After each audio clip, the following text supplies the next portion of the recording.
신학의 대중화, 대중의 신학화를 꿈꾼다. 모두를 위한 신학, 신학 블록버스터 시작합니다. 오늘 이제 3부 5장 종교 개혁의 이제 마무리를 하는 장까지 우리가 좀 달려오게 되었는데요. 네, 목을 좀 풀어야 되더라고요. 네. Previously on 신학 블록버스터. 네, 지난 시간에 우리는 종교개혁의 비주류라고 할 수 있는, 비주류라는 표현이 좀 그런데 하여튼 루터, 찌빙글리, 칼뱅을 제외한 다른 운동들을 정리해봤습니다. 급진 종교개혁, 그 중에서 제세례파를 살펴봤고요. 그리고 또 성공회가 생겨나게 했던 영국의 종교개혁도 있었습니다. 헨리 8세. 오. 개신교 종교개혁에 대응하느라고 나왔던 가톨릭 종교개혁도 살펴봤죠. 오늘 이제 종교개혁을 다루는 마지막 시간인데, 종교개혁의 첫 50년 정도를 이제 지난 시간에 봤고, 그 이후에 이제 종교개혁이 어떤 모습으로 흘러갔는지를 살펴보는 것이 오늘의 이제 주된 내용이 되겠습니다. 종교개혁을 이제 전기와 후기로 나눈다면 기점을 1564년에 칼뱅의 죽음으로 이제 잡을 수 있어요. 전반부 그 앞부분에는 주로 이제 루터파, 개혁주의, 제세례파 등의 여러 교파들이 형성돼 가면서 자리를 잡았던 시간이라고 볼 수 있죠. 후반부에 나타난 특징은 뭐냐? 교파들마다 이제 자기들의 사상을 이제 체계화하는 과정이었다는 거죠. 그 체계화의 주된 목적이 뭐였냐면, 저들은 왜 틀렸는가? 그리고 저들에 비해서 우리가 옳은 이유는 무엇인가? 우리가 정통인 이유는 무엇인가? 이걸 입증하는 데 있었던 거죠. 우리가 더 낫다. 우리만 옳다. 신교와 구교 사이의 대결이기도 했지만 더 치열한 싸움이 사실 개신교 내의 정통성 싸움으로 이제 흘러갔었던 거예요. 예. 16세기 중반 즈음부터 해서 교파들마다 신앙 고백서들을 쏟아내기 시작하죠. 저들과 다르게 우리는 무엇을 믿는가를 규정하기 위해서 신앙 고백서들을 쏟아내기 시작하죠. 이 신앙 고백서를 대체로 해당 지명을 따라서 이름이 붙었는데, 그래서 이 시기에 나오는 신학 공부를 하다 보면 이게 뭐야 싶은 수많은 지명과 연관된 뭐 하이델베르크 요리문답, 뭐 도르트 선언, 웨스트민스터 신앙 고백서 이런 것들이 무수하게 많이 나오는 게 이제 이 시기였던 거예요. 방금 언급한 세 가지가 다 칼뱅주의의 신조거든요. 가장 유명한 것들, 그러니까 종교개혁 후반부에는 주로 칼뱅주의 개혁파가 좀 강세를 보였다는 그런 흐름 정도는 좀 알고 있으면 좋을 것 같아요. 그래서 이런 흐름을 가지고 신앙고백주의라고도 부르고, 또 뭐 2차 종교개혁이라고도 이제 부르죠. 이 시기에 신앙고백서들도 나왔고, 아주 방대한 양의 신학 저술들도 이제 막 쏟아져 나오기 시작했어요. 이 시대의 신학이 뭐 질적으로 얼마나 훌륭했는지는 모르겠어요. 뭐 개인마다 평가가 다르겠죠. 양은 확실히 대단했던 것 같아요. 예를 들면 이 당시 아브라함 칼로비우스라는 학자가 쓴 조직신학책은 12권이었고요. 요한 게르하르트라고 이제 루터파 신학자 중에 굉장히 유명한 분이거든요. 이분의 조직신학책은 23권이었어요. 이 앞선 시대의 그 거장들의 사상을 더 정교하게 체계화하려다 보니까 이제 양이 점점 더 어마어마해지게 되는 거죠. 우리가 중세 때도 한번 이렇게 막 방대하게 신학적 체계화를 막 추구했던 그런 흐름들이 있었죠. 스콜라. 네, 스콜라주의라고 하죠. 이때 나타난 이 흐름을 가지고 그것과 이제 유사성이 있기 때문에 프로테스탄트 스콜라주의라고도 이제 부릅니다. 맥그라스는 이 신앙고백주의의 부정적인 결과를 하나 언급하고 있는데, 이게 아주 뼈를 때려요. 이 신앙고백주의를 이끌었던 교파들이 모두 자기들의 그 신앙고백의 근거로서 성경을 굉장히 중요시했어요. 맞아요. 네. 그렇게 얘기를 하더라고요. 근데 이들이 성경을 사용한 방식을 보면 자기들의 신앙고백의 명제들이 성경적이라는 걸 보여주기 위해서 맥락과 관계없이 특정 구절들을 이제 끌어오는 시기였죠. 다 그랬던 건 아니지만 어쨌든 주로 이제 그런 방법들로 자신들의 신조가 옳음을 입증하려고 이제 했었던 그 목적에서 성경에서 막 이렇게 여기저기 이렇게 우리의 명제가 옳다. 왜냐하면 성경에 뭐 어디 몇 장 몇 절이 이렇게 말하고 있기 때문이다. 뭐 이런 식으로 이제 끌어오는 거예요. 이걸 신학 용어로 본문 증거 삼기라고 불러요. 프루프 텍스팅이라고 부르는데, 근데 이런 방식은 성경을 중요하게 여기는 것 같아 보이지만 오히려 성경의 권위를 떨어뜨리는 결과를 낳게 된다는 거예요. 왜냐하면 성경을 끌어다 와가지고 결국 자신들의 주장이 옳음을 입증하는데 성경을 사용하니까 뭔가 좀 주객이 전도된 듯한 그렇죠. 느낌이 좀 있고. 같은 본문으로도 루터파들은 이렇게 주장할 수 있고 또 칼빈주의자들은 이렇게 주장할 수 있고, 그러니까 오히려 결과적으로는 성경의 권위를 떨어뜨리게 되었다라는 이제 뼈아픈 얘기를 하고 있죠. 성경에서 우리가 하나님의 말씀을 듣는가, 아니면 나의 목적을 위해서, 나의 주장을 위해서 성경을 이용하는가 하는 것은 모든 시대의 신앙인들에게 사실 끝없는 싸움인 것 같아요. 영국은 어땠는지 한번 살펴봤으면 좋겠는데, 종교개혁의 결과 나타난 성공회라는 교단은 교리는 개신교적이고 조직이나 관습은 이제 가톨릭의 관습을 그대로 유지하는 이제 아주 특이한 형태였다라고 이야기를 했었죠. 근데 이제 영국에 있는 프로테스탄트들 중에 그 정도의 개혁으로는 이제 만족할 수 없는 사람들이 있었어요. 이 사람들은 칼뱅 영향을 굉장히 깊이 받아서 칼뱅이 제네바에서 했던 것 같은 그런 어떤 철저한 개혁을 이제 원했던 거죠. 그래서 이 사람들을 청교도, 퓨리탄이라고 부르는데, 원래는 이들을 비꼬는 말이었다고 해요. 아유, 저 깨끗한 척하네. 비꼬 비꼬는 말로 쓰였던 그 말이 가톨릭의 잔재를 제거하고 교회를 깨끗하게 하는 걸 강조했기 때문에 이제 이들의 명칭이 된 거죠. 개혁에 대한 기대가 영국의 왕들이 이제 바뀌어가지만 계속 좌절이 됐던 거예요. 그래서 이들이 나중에 이제 청교도 혁명을 일으키게 되죠. 이 부분은 이제 뒤에 다룰 건데, 청교도가 교회사에 가지는 굉장히 중요한 의미 하나는 이들이 바로 미국 기독교인들의 조상이 되었다는 거예요. 청교도들 중에 일부는 이제 영국에서는 참된 개혁이 일어나기 어렵다라고 보고 이제 그런 사회를 만들기 위해서 아메리카로 이주를 했던 거죠. 그 중에 특별히 이제 메이플라워호를 타고 건너간 사람들 굉장히 유명하죠. 그렇죠. 이후에 이제 필그림 파더스라고 불리게 되는 이 사람들은 신대륙 이주의 상징 같은 존재로 이제 남게 되는 거죠. 그렇게 청교도들이 미국 기독교를 형성해가는 이런 흐름이 이제 또 역사 속에서 나타나게 됩니다. 이 시기에 영국에서 펴낸 성경 번역본이 있어요. 따로 한절을 할애할 만큼 굉장히 중요한 거죠. 킹 제임스 성경을 교회에서 봤던 기억이 나거든요. 어렸을 때요. 네. 성경 공부할 때 중요하게 참고하는 맞아요. 역본이기도 하죠. 말이 너무 어렵던데. 그 얘기를 이제 하는 건데, 이 성경이 이제 어떻게 나왔는지를 좀 봐야 될 것 같아요. 엘리자베스 1세가 죽고 나서 제임스 1세가 왕이 됐는데 주류 성공의 그룹과 청교도들 간에 이제 계속되는 갈등이 있었어요. 제임스 1세는 아마도 새로운 성경 번역본을 퍼내면 이제 그걸 기반으로 해서 어떤 종교적 통합이 일어나지 않을까, 그런 기대를 했었던 것 같아요. 성경 번역을 이제 지시했고, 그렇게 나온 성경 번역본이 왕의 이름을 따서 킹 제임스 성경이라고 이제 불리게 된 거죠. 솔직히 사이즈가 커가지고 킹 사이즈. 왜 여러분들은 왜 부끄러워하시죠?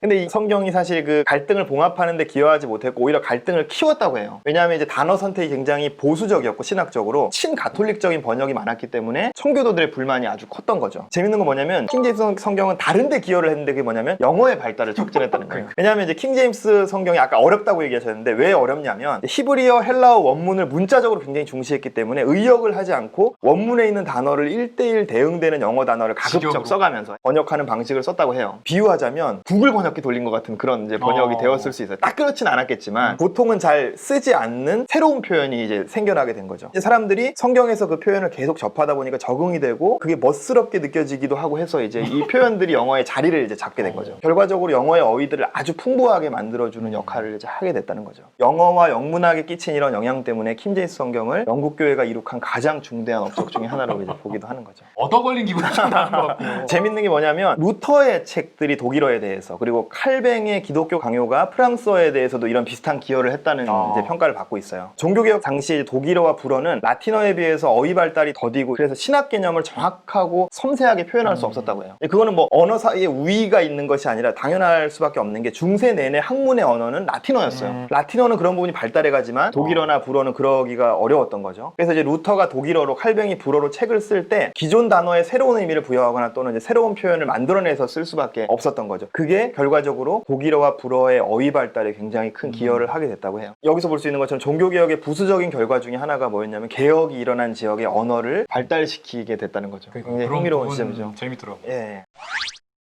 예술과 종교개혁은 어떻게 관련을 맺었는지 중세와 비교해서 이야기해보면, 중세는 예술이 굉장히 신앙교육에 큰 역할을 했었어요. 중세에는 소수의 사제 학자들만이 신학을 접했기 때문에 대중들은 신학을 이런 걸 통해서 접했다는 거예요. 예배를 통해서, 성례전을 통해서, 그리고 스테인드 글라스의 그림을 통해서, 음악을 통해서, 연극을 통해서 이렇게 배웠던 거죠. 예술은 기독교의 메시지를 전하고 교육하는 수단으로 아주 중요하게 이제 중세교회는 보았어요. 그게 중세교회의 예술관이었던 거죠. 그거에 비해서 프로테스탄트들은 가톨릭 교회만큼은 예술 사용에 있어서 적극적이지 않았던 것 같아요. 그 안에도 정도차가 있었는데 그나마 가장 긍정적이었던 쪽은 루터는 그래서 종교 예술에 굉장히 우호적이었고, 츠빙글리나 칼뱅 같은 스위스 개혁파들은 종교개혁이 우상숭배로 흐를 수 있다라고 봐서 이제 굉장히 생각보다 좀 더 경계했던 보수적인 거죠. 느낌도 좀 있었고. 맞아요. 근데 그렇다고 해서 개혁파가 그러면 반예술적이었냐 하면 그건 아니었어요. 칼뱅은 예술을 하나님이 주신 귀한 선물로 여겼는데, 칼뱅이 경계했던 건 뭐냐면 종교 미술이었어요. 칼뱅파 화가들은 비종교적인 소재를 다룬 뭐 어떤 풍경화, 뭐 초상화 이런 장르에서 이제 활약을 할 수 있었던 거죠. 음악에 대해서는 개혁가들은 대체로 더 긍정적이었어요. 근데 이 안에서도 약간 견해 차이가 있었는데 또 역시 가장 열려있는 건 루터였어요. 루터는 뭐라고 말했냐면 음악은 하나님 말씀 다음으로 칭송받을 자격이 있다라고 말할 정도로 이제 음악을 굉장히 사랑하는. 그리고 실제로 음악적 재능이 아주 뛰어났다고 하죠. 우리가 자주 부르는 유명한 찬송가 중에 루터가 작곡한 게 있어요. 내주는 강한 성이요. 내주는 강한 성이요. 네. 한번 불러주세요. 하나, 둘, 셋, 넷. 시편 46편을 기반으로 해서 운율에 맞춰서 표현을 가다듬었다고 해요. 여기서 알 수 있듯이 루터파는 뜻이 통한다면 성경 말씀의 표현을 변형시켜서 이제 가사를 쓰는 것에 열려 있었어요. 개혁파는 성공에는 좀 더 보수적이었다고 해요. 여기에 대해서도 한 글자도 바꾸지 않고 시편 자체를 그대로 노래로 만들어 부르는 것을 선호했다고. 작곡하시는 분들이 좀 더 빡셌겠죠. 초기에는 이런 차이들이 있었지만 이제 개혁파 찬송도 후대로 갈수록 원문보다는 의미를 살려서 가사에 담는 방향으로 이제 발전해 가게 되고 오늘날까지 쭉 흘러오는 개신교 흐름에서는 굉장히 중요하죠, 그죠?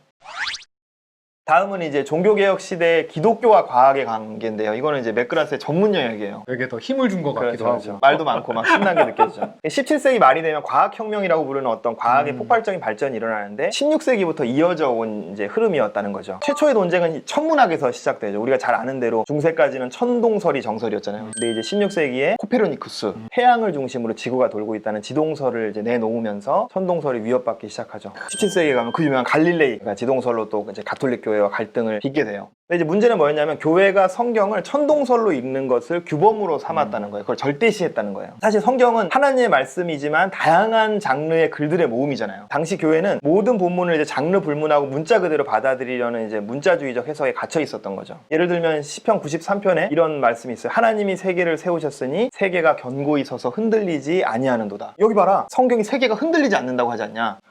그러니까 지구는 움직이지 않는다, 이제 이런 식인 거죠. 맥그라스는 이런 문자주의의 오류를 극복하는 데 이제 유용한 관점을 칼뱅에게서 찾아요. 예전에 저희가 이제 김영규 선생님의 신을 다룰 때 한번 언급했었는데 칼뱅의 적응 이론이라는 게 있어요. 하나님이 성경을 기록하실 때 인간 저자와 당대 독자들이 이해할 수 있는 수준의 스스로를 맞춰서 이제 설명하셨다는 거예요. 그러니까 이제 우리가 성경 본문을 해석할 때 문자 그대로 받아들일 것이 아니라 하나님이 그 청중의 눈높이에 맞춰서 말하고자 했던 의도와 핵심 메시지를 받아야 된다는 거죠. 맥그라스는 이제 칼뱅이 이런 접근법을 통해서 자연과학의 발전에 이제 긍정적인 기여를 했다, 이렇게 평가하는 거죠.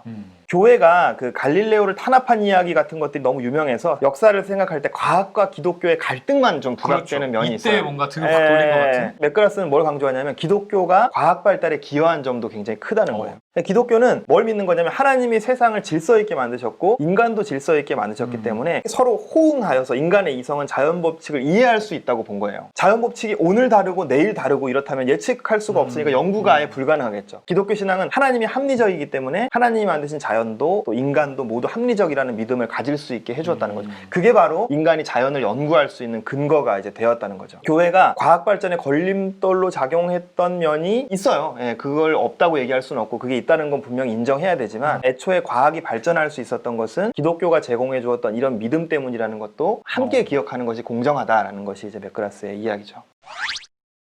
종교개혁을 마무리하면서 살펴볼 것은 좀 어두운 이야기예요. 그러니까 개신교인들은 사실 중세를 좀 어둡고 부패한 시대로 보고 그에 비해서 종교개혁은 흠없고 훌륭한 것으로 미화하고픈 유혹을 받게 되는데 이제 우리가 마지막에 살펴보게 될 것은 가톨릭뿐만 아니라 이제 개신교 진영까지 다 포함한 교회의 어려운 역사 하나를 좀 살펴보고 마쳐야 되겠는데 바로 종교전쟁이죠. 종교개혁의 결과로 이제 개신교가 출현하고 나자 서유럽이 부교와 신교로 나눠서 이제 계속되는 갈등이 있었어요. 근데 이제 그 갈등이 결국에 사람을 죽고 죽이는 이제 전쟁으로 이어진 거죠. 많은 전쟁들이 있었지만 우리 책은 그 중에서 세 가지 이제 중요한 전쟁을 다루고 있어요. 첫 번째는 16세기의 프랑스 종교전쟁. 이 전쟁의 배경을 이야기하려면 이제 칼뱅을 이야기하지 않을 수 없어요. 칼뱅은 평생을 이제 스위스 제네바에서 망명자로 살면서 이제 제네바 종교개혁을 이끌었는데 어디 사람이었죠? 스위스.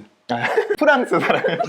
칼뱅은 제네바에 있으면서도 프랑스에 계속해서 관심을 가졌고 기회가 될 때마다 이제 계속해서 그 고국을 향해서 말했어요. 기독교 강요를 처음에 쓰게 된 이유도 프랑스 왕에게 이제 프로테스탄트 신앙을 변호하기 위해서였고요. 칼뱅이 평생 동안 기독교 강요를 개정했었다고 지난번에 얘기했어요. 그렇죠. 개정할 때마다 라틴어 판도 내고 프랑스어 판도 냈었어요. 그리고 또 칼뱅은 제네바에서 목회자들을 훈련시켜가지고 이제 프랑스로 계속 들여보내는 일들도 했었죠. 이런 칼뱅의 노력으로 프랑스의 이제 개신교 신자들이 점점 늘어나게 됐던 거예요. 프랑스는 전에도 이야기한 적 있지만 가톨릭의 장렬을 자처할 정도로 굉장히 강한 가톨릭 국가였어요. 가톨릭 정부와 이제 개신교도들 사이에 이제 전쟁이 일어난 거죠.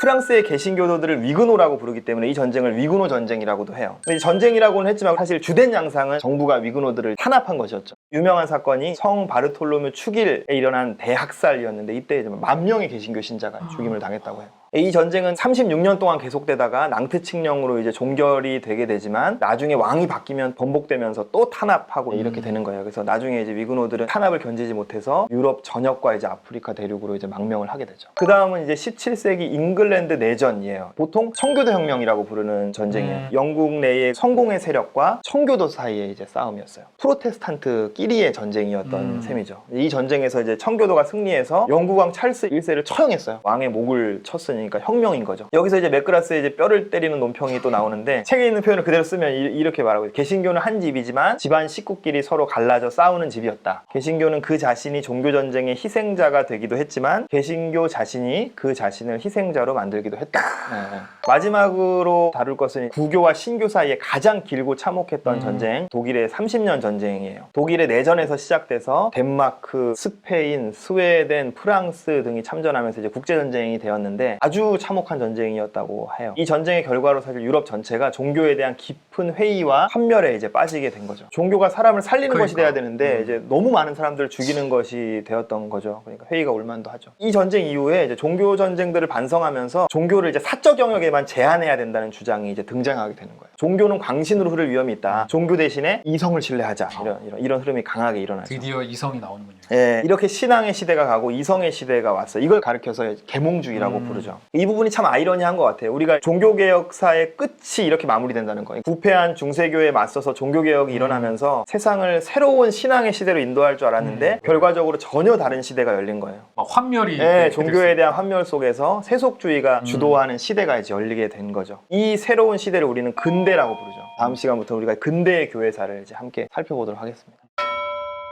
한 시대가 마무리되었기 때문에 그걸 한번 싹 정리를 해주시는 시간으로 잡으셨죠? 네네. 종교개혁 시기를 전기와 후기로 좀 나눌 수 있을 것 같아요. 그래서 초반 50년은 교파들이 형성되는 것, 그래서 교파의 주요 인물과 후계자 이렇게 한번 정리를 해봅시다. 그래서 독일의 루터파가 일어났어요. 이게 시작이었죠. 그래서 루터는 필립 멜라니톤이라는 사람이 이제 그 사상을 이어가게 되고 이제 루터파로 발전을 하게 되고요. 비슷한 시기에 스위스 취리히에서 치빙글리 개혁 운동을 시작합니다. 하인리 블링거라는 사람에게로 이어지게 되고요. 조금 뒷세대에 스위스 제네바에서 칼뱅파가 나타나죠. 요 두 파를 합쳐서 개혁파라고 부릅니다. 그리고 제세례파, 어디서 시작됐냐면 취리히의 치빙글리 운동에서 그 개혁이 미진하다고 생각하는 사람들을 통해서 일어났어요. 그리고 유럽 전체로 퍼져나가게 되죠. 대표적인 인물은 콘라드 그레펠, 헬릭스 만츠 같은 사람이었고 중간에 기억하시는지 모르겠지만 제세례파의 흑역사, 민스터 점령이라는 사건이 있었어요. 그 사건 이후에 반성으로 다시 평화주의를 강조하는 메노 시몬스 같은 흐름이 이제 나타나게 됐었다라고 보았죠. 영국의 종교개혁은 영국 국교회, 성공회를 만들게 되었어요. 대표적인 인물은 시작은 헨리 8세의 이혼 문제라고 했죠. 이 당시에 캔터베리 대주교 토마스 크랜머가 이제 주요 인물이 되겠고요. 이 개혁은 엘리자베스 1세 때 이제 완성이 됩니다. 그리고 가톨릭은 거기에 대응하는 반종교개혁, 가톨릭 종교개혁을 일으키게 됐는데 주요한 운동은 예수회가 있겠고 가장 중요한 공의회는 트리엔트 공의회가 되겠습니다. 후기로 가면 이제 신앙 고백주의 칼뱅파가 주로 대세였다고 했고 대표적인 거 두 가지 언급하자면 하이델베르크 요리문답. 이것은 루터파에 대항해서 칼뱅파가 무엇을 믿는지를 이야기했던 것이었어요. 도르트 신조라는 것이 있는데 이게 이제 복음주의 신앙 논쟁에서 주로 다뤘던 칼빙주의, 알미니안주의의 충돌. 그래서 알미니안주의에 대항해서 우리는 무엇을 믿는가를 칼뱅파가 이야기했던 게 도르트 신조라고 할 수 있죠. 종교 전쟁이 이 시기에 일어났는데 대표적인 게 프랑스의 위그노 전쟁이 있고 영국의 청교도 혁명이 있고 독일의 30년 전쟁이 있었다. 이렇게 정리할 수 있겠습니다. 이 장대한 분량을 이렇게 깔끔하게 정리해 주시는 댓글 중에 마무리를 해주시는 장면에서 막 다들 너무 좋다고 도움이 많이 된다고 하시는 분이 좀 많아졌으면 좋겠습니다. 여러분들 좀 그런 평가 좀 많이 남겨주시고요. 농담이고 늘 이 시간 감탄하면서도 옆에서 듣고 있는데 역사를 깔끔하게 정리를 또 해주셨습니다. 아까 말씀드린 대로 이제 근대로 넘어가게 되는데요. 좀 세계사적으로도 아주 굵직한 사건도 많고 조금 더 재미있게 보실 수 있겠다는 생각이 좀 많이 들었는데요. 다음 주 우리 근대 시작부터 해서 인사드리도록 하겠습니다. 수고 많으셨습니다. 감사합니다. 감사합니다.